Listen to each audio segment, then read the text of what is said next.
Baik, Sesi lepas tu saya perbahasan jemput Belanjawan Tenggara. 2026 peringkat Terima kasih Tan JKQ Sri titik Pengerusi. 11 Auzubillahi November minasyaitanirrajim. Bismillahirrahmanirrahim. 2025. Saya ucap tahniahlah kepada KKDW 12.4 bilion, naik 440 juta, sekitar 3.69%. Doanya tetaplah supaya boleh memberi kebajikan kepada ramai rakyat di kawasan desa. Saya teruskan saja Tan Sri Pengerusi kepada butiran 020500 dan 03700 Lembaga Kemajuan Johor Tenggara Kejora. Tenggara harap kalau boleh peruntukan mengurus ni daripada 3.805 dah naik dah 38.7.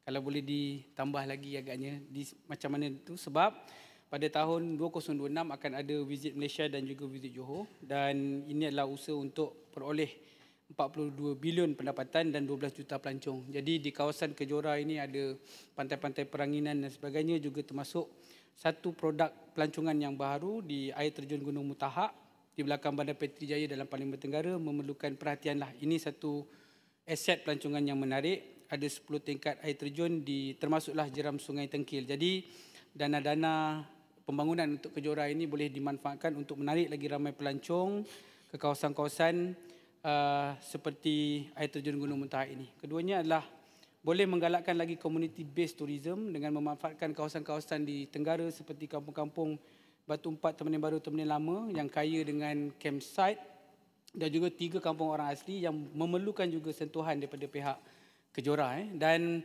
peningkatan peruntukan ini juga saya bagi contoh, hujung minggu lepas saya dengan Kejora lah, Ahli Parlimen Tenggara, Pusat Imat Home of Tenggara kerjasama dengan Kejora lakukan satu aktiviti dinamakan Tenggara Outdoor Challenge, berjaya menarik 50,000 pengunjung Sabtu dan Ahad lepas. Jadi modul yang sama ini saya rasa perlu dipertingkatkan, terutamanya pada kita menyambut visit Malaysia dan visit Johor 2026.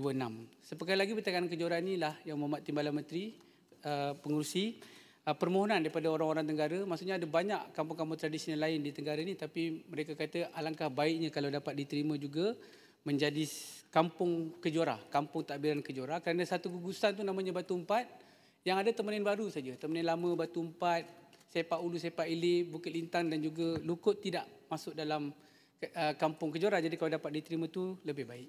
Keduanya adalah tentang butiran 030200 kesejahteraan rakyat. Tenggara cadang kalau dapat dinaikkan lagi lah, sebab berdasarkan pencapaian tahun lalu 5,953 unit rumah dapat dibina dan dibaik pulih sebanyak 23,458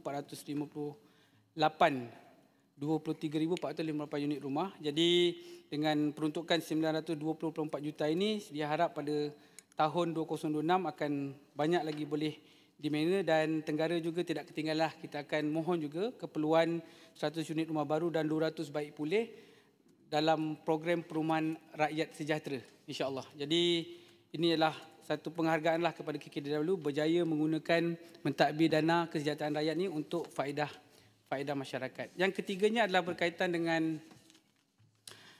butiran 02300 jalan-jalan luar bandar 2.11 bilion. Melalui butiran ini Tenggara mohon perhatian pihak kementerian. Ini sangat serius. Terdapat 2 kes berlaku di Parlimen Tenggara.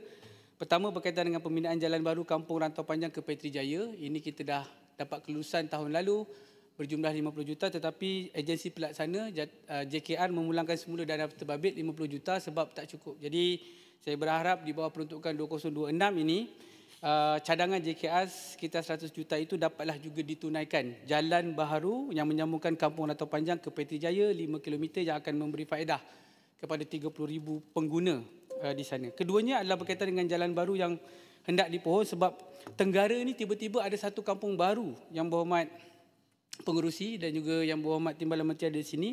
Namanya Kampung Baru Sungai Johor. Terdapat 16 rumah dan 1 surau saja, tetapi dia tetap rakyat kita lah. Asalnya daripada Teberau tetapi dah tertolak ke Tenggara. Jadi ada banyak keperluan, namun di bawah butiran ini Tenggara rayu supaya keperluan jalan yang paling penting sekali dapat ditunaikan di bawah peruntukan butiran 02300 ini. Sebab ada keperluan lain, elektrik, air dan sebagainya, tetapi yang mendesak adalah berkaitan dengan keperluan jalan, dan mereka bukan minta jalan tar pun, kalau dapat baguslah, tapi mereka kata kalau dapat crusher run pun alhamdulillah yang dimampat, mungkin boleh beri faedah kepada kampung yang baru muncul di Tenggara ini, sekitar 5 km. Dan akhirnya, last itu Tan Sri Pengerusi, sedikit saja di bawah butiran 02-200 Jambatan Luar Bandar Pembangunan 73.71 juta. Ini ada sedikit isu yang berhormat Timbalan Menteri. Yang amat berhormat Datuk Seri Dr. Ahmad Zahid Hamidi, Menteri KKDW telah meluluskan sebelum ini 500,000 untuk pembinaan jambatan di Kampung Pasir Asam.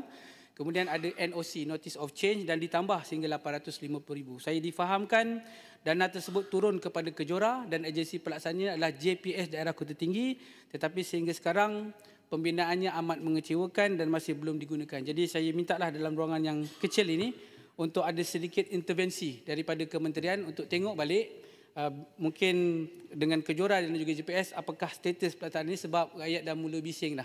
Benda baik dah kita usahakan, dah lulus 500,000, kemudian ada NOC 850,000, tetapi bila tak jadi, dia datang balik kepada ahli parlimen ni. Jadi kita mintalah untuk bantuan. Jadi itu sajalah, ada banyak lagi yang nak disampaikan tapi masanya telah mencuri. Kalau dapat satu lagi Tan Sri, satu je. Satu, baik, terima kasih. Yang ini adalah berkaitan dengan orang asli. Kajian educating orang asli student, the challenge, orang asli ini mempunyai kadar penyertaan yang rendah dalam sistem pendidikan formal. Kekangan utama termasuk kurikulum arus perdana yang tidak sesuai dari segi budaya dan bahasa. Dalam ulasan Orang Asli Education, Rethinking Access and Inclusion Ogos 2025, pada tahun 2022, kadar pelajar orang asli yang gagal menamatkan sekolah menengah adalah sekitar 4.65% berbanding purata kebangsaan sekitar 0.99%. Ini membuktikan bahawa masyarakat orang asli masih ketinggalan dalam bidang pendidikan.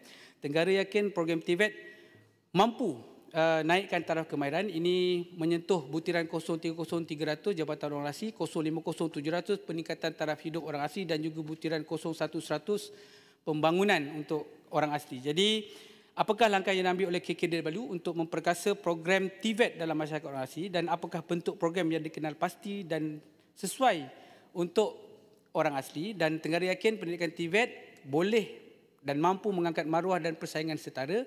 Bila orang asli dilatih dalam TVET, mereka boleh duduk sama rendah, berdiri sama tinggi dengan yang lain dalam pasaran kerja. Di samping itu, melalui butiran ini juga Tenggara saran kerajaan perkasa bantu lahir dan angkat usahawan orang asli, bantu jana ekonomi mereka, kurangkan kebergantungan bantuan kerajaan semata-mata. Mereka ini boleh berjaya sekiranya berada di landasan yang betul. Contohnya seperti usahawan bernama Nur Rafidah Man, Jungle Girl, suku Jahut dari kampung Penderas, Kuala Kerau, Pahang, mampu jana pendapatan hampir 1 juta dalam seminggu jual minyak saja. Itu saja Tan Sri Pengerusi. Terima kasih daripada Tenggara. Baik, seterusnya saya jemput Arau.